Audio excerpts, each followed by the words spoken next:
Final আর খেলা হলো না আফগানিস্তানের। আজকে সকাল 6:30-এ শুরু হয়েছে আফগানিস্তান ভার্সেস সাউথ আফ্রিকার সেমিফাইনাল প্রথম ম্যাচ। সেখানে আফগানিস্তান এর ক্যাপ্টেন রশিদ খান টসে জিতে ব্যাটিংয়ের সিদ্ধান্ত নেয়। তারা 11.5 ওভারে 56 রান করে মাত্র অল আউট হয়ে যায়। সেই ক্ষেত্রে সাউথ আফ্রিকা ব্যাটিংয়ে নামে মাত্র 5 রানেই প্রথম উইকেট হারায়। কুইন্টন ডি কককে বোল্ড করে দেয় ফজল ফারুকি। তারপর এডেন মার্করাম ও হেন্ডিস তারা দুজন মাত্র 8.5 ওভারে ম্যাচটা জিতিয়ে নেয়। দুর্দান্ত খেলে।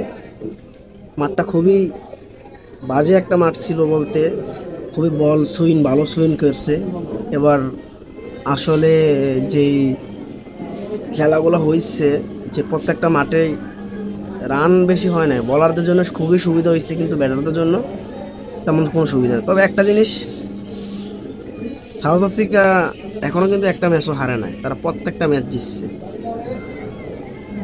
একটা ম্যাচও হারে না, তারা প্রত্যেকটা ম্যাচ জিতছে, কিন্তু তারা প্রত্যেকটা ম্যাচই কাতার ভালোভাবে জিতছে।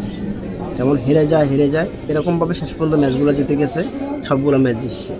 কিন্তু আজকের ম্যাচটা খুব ভালোভাবে জিতছে, তারা প্রপারলি ভালো পারফরমেন্স করছে, দারুণ পারফরমেন্স করছে।